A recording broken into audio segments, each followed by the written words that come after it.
Ćao, ja sam Karlo. Onaj Karlo. 12. epizoda. Evo, šlogiran sam rano i ujutru i pokušavam da je snimim pre nego što krene ozbiljno buka ispred mog ulaza. Čuo se kamion. Čuo sam i... A ne, ovo je neki golf. Zvuči kod kamion. I obeležili su ono nešto su merili i obeležili su, vidim da je tu kod bandere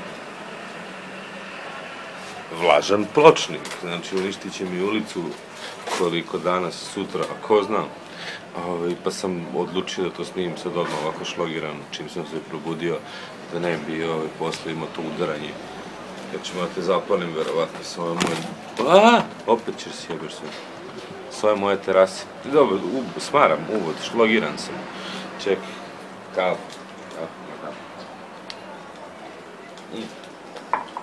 Vidite kuckala? To je moj najbolji, jedan od mojih najboljih drugara. Provodimo svaki dan zajedno. Ja, on i Vet. On sve zna. Neko. Ovako, gde smo stali? Da. Mnogi me pitaju mnoga pitanja zašto sad prestaješ da pričaš o Velikom bratu. Ne prestajem, samo ne znam, tako skrećem sa teme. Evo, ajde da nastavim sa Velikim bratom. Šta se dešava? Vaše pitanje, da, vaše pitanje. Često pitanje koje dobijem je koliko para vi uzimate u tom Velikom bratu, koliki imaju honorar i tako dalje. I sad zapravo mislim da malo mešate stvari. Postoji VIP Veliki brat koji traje da li 30 dana, tako nešto, to je postojao je, koji traje 30 dana i tu VIP ličnosti uzimaju honorar shodno tome koliko su velike zvezde, odnosno nisu, i prave se interni dogovori. Ja mislim da to negde nešto od 300 eura pa naviše. Velike zvezde naravno uzimaju veće honorare i to ide na nedeljnom nivou. I oni se bore za 50.000 eura, od kojih plaćaju naravno porez, kad ih dobiju. Sad mi, obični koji idemo 100 dana u kuću, znači obični smrtnici, u kojima sam ja bio, nisam bio u VIP-u, mi se borimo za prvu nagradu, to je 100.000 eura, nema honorara, znači ti ideš na sve ili ništa. Sad, imamo mi nedeljni honorar koji je bio 100 eura, ali to nije honorar, to je nešto drugo. Ne znam kako su to napisali, možda mi sad da tražim ugovor, ali to je kao neka nadoknada zbog tvog izgubljenog posla koji si mogao mesec dana da radiš i sa tim parama da platiš se dažbine i tako dalje. Znači, to je jedna stvar, samo neka zaštita da dok si ti odsutan je to tebi plaćeno, odnosno nadoknađeno tom nekom platom koja se u tom trenutku računala 100 eura nedeljno. Mislim da je sledeće već bila malo više, tako sam nešto čuo. Eto, to je to od honorara, nisu to ne znam kakve pare koje ti zaradiš, smešne su to pare, ali pokrivaju neke osnovne potrebe, to struja, voda, telefoni, ako si znanje gajba, otkud znam. Eto, meni je značilo što nije. Ali nema honorara, mi se borimo za prvu nagradu. Da, mediji me nisu baš najbolje shvatili, pretpostavljam i vi, mada oni rade po inerciji potpuno i to je dokazano s čitavom ovom pojavom po portalima. Ja sam zdao samo jedan intervju, drugarski telefonski intervju u jedne devojci iz Monda. Pitala me neka pitanja, ja sam to odgovorio. Ja je napisala tekst, verovatno meni ona tako ne shvatila kad je rekla pišem knjigu. Ne mogu se tačno setim ko je tu podvukao da piše knjigu o VB-u. Ne, ja sam to u jednom trenutku želeo da uradim, ali sam odustao od toga i odlučio da se obratim u ovoj formi, ne u pisanoj, nego da pričam o tome. Nisam ja ni krenuo nikada tu knjigu u VB-u, to je stalno negde u malom mozgu. Imam projekat knjiga, kao što je projekat vlog, kao što je projekat VB, kao što je projekat tatu, kao što je projekat blog sa terapije, kao što je projekat Skandal Makers, kao što je, mislim, imam milion projekata koje radim kroz svoj život i one stoje meni onako negde tu sa strane i ja ih štikliram. Smatram da je to moja misija, smatram da je to moj zadatak, ako sam dobio sve te talente, moram nešto s njima da uradim, ne mogu da sedim i da ne radim ništa, a neću da radim u sistemu koji vlada oko nas, ne sviđa mi se i ćao, ja sam drugačiji, neću da budem tvoj rob, hoću da budem slobodan, hoću da radim ono što ja hoću i hoću da od toga živim. I uspevam i vidite, preživeo sam. Dobro, nemam zdravstveno osiguranje i to, šta će mi, brate? Šta, čekam tamo da umrem.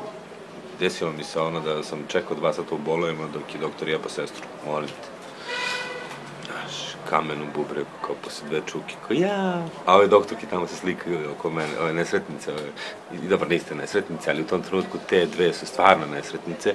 Znači, ja umirem, 9 puta sam pao u nesvest, krenuo mi pesak, 9 puta sam pao u nesvest, a one se slikaju oko mene, kao, evo ga, Karlo je, kao, znaš, kao, slikaju se, puže me sad.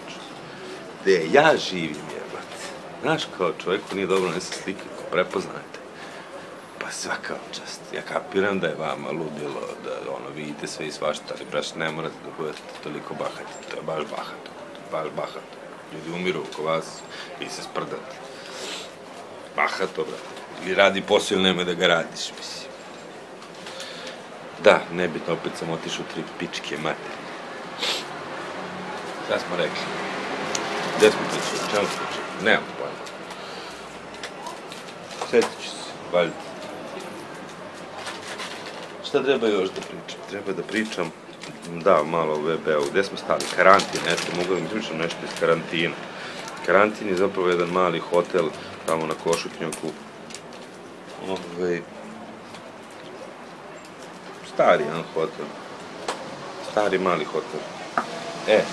I ništa, ti dođeš sa svojim stvarima, oni te uvedu unutra, ostaviš ličnu kartu, daju ti neku kovertu, ono kao tvorza, koji ti ubacuješ svoj mobilni telefon, svoju ličnu kartu, sve te neke privatne stvari, ključeve od kuće, otko znam, te neke pare, sve to ti lepo u kovertu potpišeš, šta je to unutra, koliko, šta, bla, bla, bla.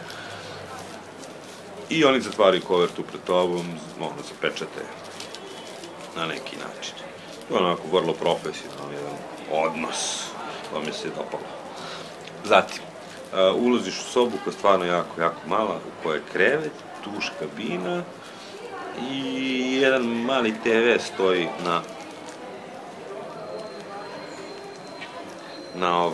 a se spotu pičku. Nikad neću naučiti ovaj mod. Svaki izgleda kao džoj.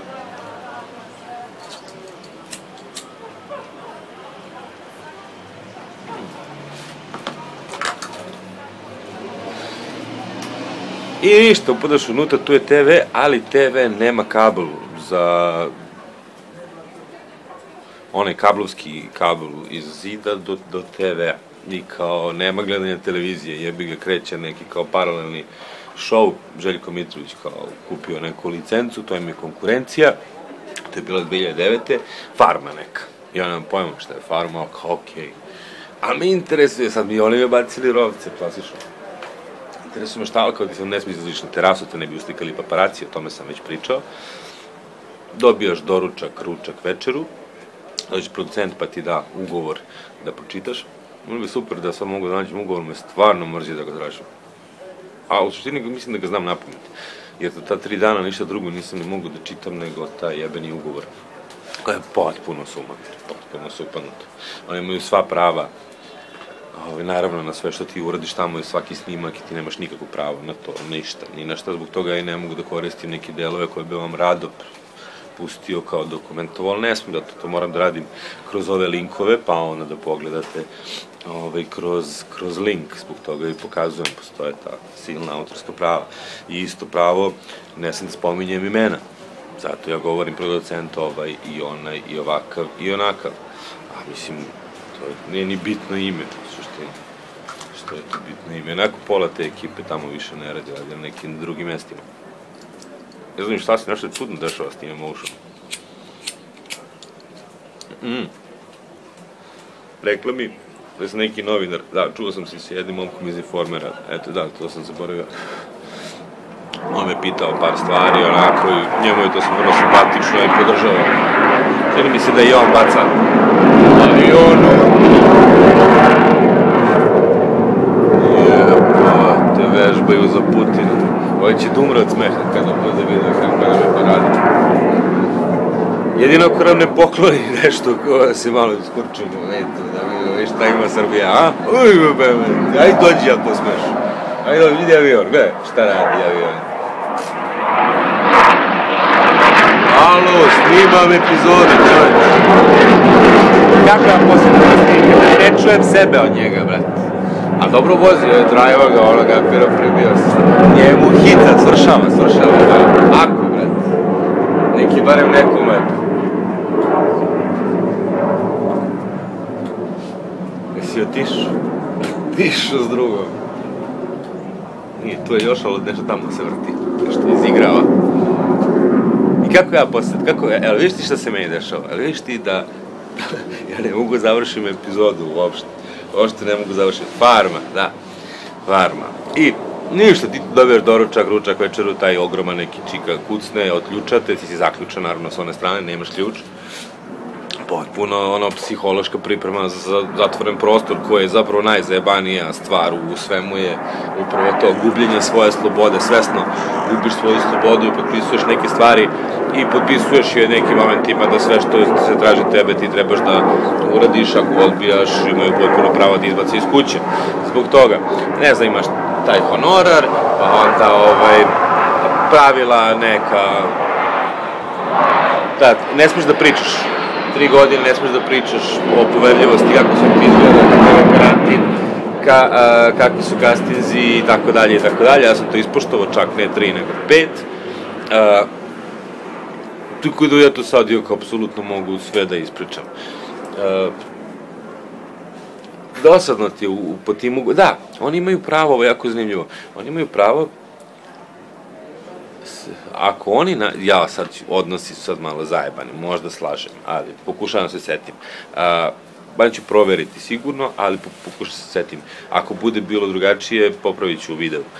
Mislim da ako oni nađu klijenta za koga ti trebaš, ti ćeš biti reklamno lice, na primjer, ili bilo šta, angažovanje, na primjer, oni sad nađu neku kompaniju, odnosno njima se kompanija javi i traži Karla u reklami ili Peru Žiku Lazu, nebitno je, Emotion uzima 70% od honorara, tvoje 30, to traje, da li 3 godine isto, ili 5, ne mogu setiti.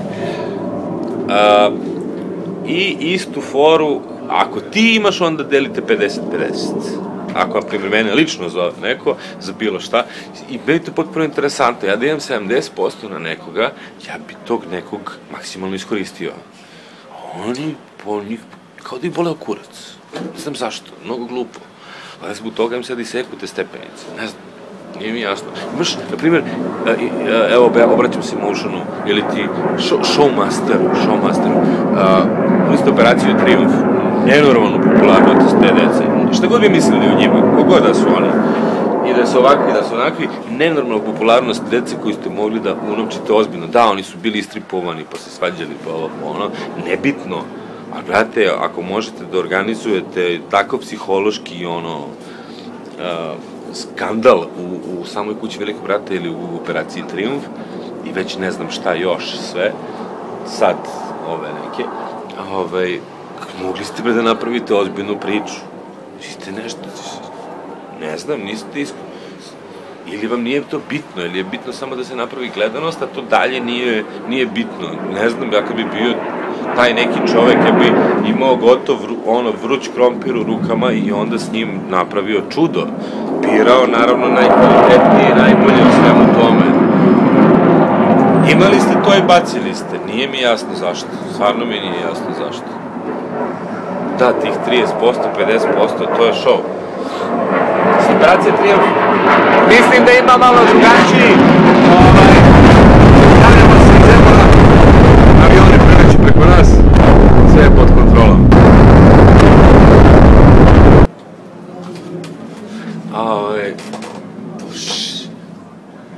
Meni je mnogo smešno ovo, čekaj bre, šta će mi da pokažemo Putinu koliko smo jadni, ne razumem. Ili je to respekt, možda je to on tražio, ne znam, ako smo mi smislili, ovo je kao, ej, ajde napadni nas, vidi, nemamo ništa. Imamo 10 aviona, imamo super piloti, imamo super vojniki, super ekipa, super ljude, a mislim da nemaju opremu.